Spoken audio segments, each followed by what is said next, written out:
Hello everyone. இப்போ நம்ம பார்த்தீங்கன்னா டிஎன்பிஎஸ்சி மேக்ஸில் குரூப் 1 எக்ஸாமில் ப்ரிலிமினரி எக்ஸாம் 2025 அதாவது 16/5/2025 அன்னைக்கு கேட்ட கொஸ்டின் ஒவ்வொன்றா பார்க்குறோம். A, B, C ஆகியோர் பெரும் ஊதியங்களின் கூடுதல் 33,000. ஓகேங்களா? இப்போ ஏபிசி 3 பேர் சேர்ந்து சம்பளம் வாங்குறாங்க. அவர்கள் அவரவருடைய வருமானத்தில் இருந்து முறையே 80%, 85% மற்றும் 75% செலவு செய்கின்றனர். இதெல்லாம் வந்து செலவு செய்கிறாங்க. மேலும் அவர்களுடைய சேமிப்பு 7:6:9 எனில் பியின் ஊதியம் என்னன்னு கேட்கறாங்க. சரிங்களா? இது மூணும் செலவு. சரிங்களா? ஏ வந்து 80%, பி வந்து 85%, சி வந்து 75% செலவு செய்யறாங்க. ஆனா அவங்க கொடுத்துருக்கிறது அவருடைய சேமிப்பு தான் கொடுத்துருக்காங்க. 7:6:9 எனில் பியின் ஊதியம் கேட்கறாங்க. பியோட சம்பளம் எவ்வளோன்னு கேட்கறாங்க, கண்டுபிடிக்கலாம்.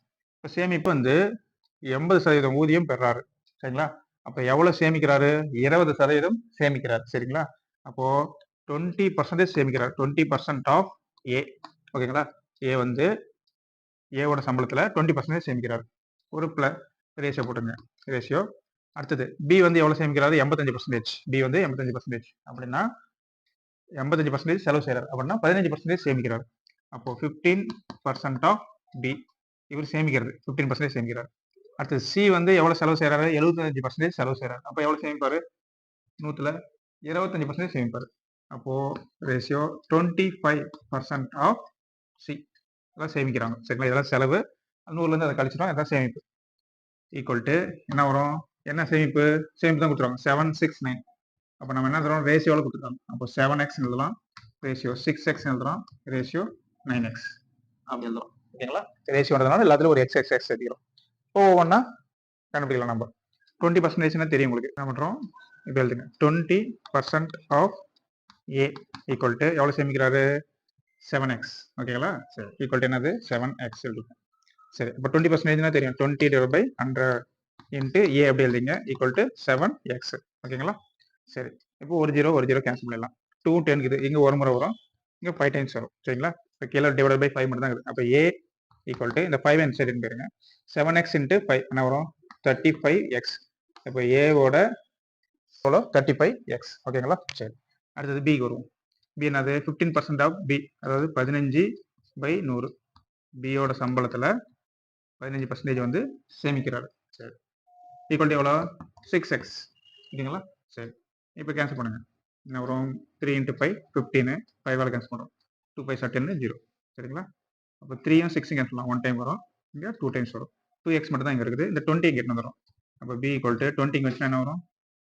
20 × 2 40x வரும். இது வந்து b. ஓகேங்களா? அடுத்தது வரும் சிக்கு வாங்க. என்னது? 25% ஆஃப் சி. அப்போ 25/100 இன்ட்டு சி ஈக்குவல் என்ன வரும்? 9x வரும். ஓகேங்களா? சரி. இப்போ கேன்சல் பண்ணிங்கன்னா இங்கே 1 டைம் வரும், இங்கே 4 × 25/100. இந்த 4 ஆன்சர் தெளிவு. அப்போ சி ஈக்குவல் டு 9 × 4 எவ்வளோ? 36x. ஓகேங்களா? சரி. இப்போ ஏவோட சம்பளம் 35x, பியோட சம்பளம் 40x, சியோட சம்பளம் 36x. சரியா? ரேஷியோ இருக்குது. இப்போ இது மூணுத்தையும் கூட்டுங்க. ஏ சம்பளம், பி சம்பளம், சி சம்பளம் மூணுத்தையும் கூட்டுங்க பார்க்கலாம். என்ன வரும்? 35x plus 40x plus 36x. இப்போ மூணுத்தையும் கூட்டுறீங்க. ஈக்குவல் டு எவ்வளோ? எவ்வளோ சம்பளம்? 3 பேர் ஊதியங்களின் கூடுதல் எவ்வளோ? 33,300. ஓகேங்களா? 33,300. இப்போ கூட்டுங்க பார்க்கலாம். 40 40 70 76 111x வரும். 111x equal to 33,300. அப்போ x ஈக்குவல் டு என்ன வரும்? 33,300 வகுத்தல் 11 வரும். ஓகேங்களா? இப்போ கேன்சல் பண்ணுங்க. சரி. வகுத்தல் 111 வரும். இங்கே ஒரு முறை வரும் கீழே. 333 இருக்குது. 3 × 111 333. 2 0 சரிங்க. இப்போ எக்ஸோட வேல்யூ என்னது? 300. சரிங்களா? அப்போ x ஈக்குவல் டு 300. சரி. இப்போ நமக்கு என்ன வேணும்? பியோட சம்பளம் தான் வேணும். பியோட சம்பளம் 40x. therefore b equal to 40 into எக்ஸுக்கு பதிலாக 300 அப்ளை பண்ணும். 300 என்ன வரும்? 0 0 0 3 12. இப்போ பியோட சம்பளம் எவ்வளோ? 12,000 ரூபாய். சரிங்களா? எனக்கு பியின் ஊதியம் தான் கேட்குறாங்க. பியோட சம்பளம் 12,000. D answer. சரிங்களா? அடுத்து போகலாம்.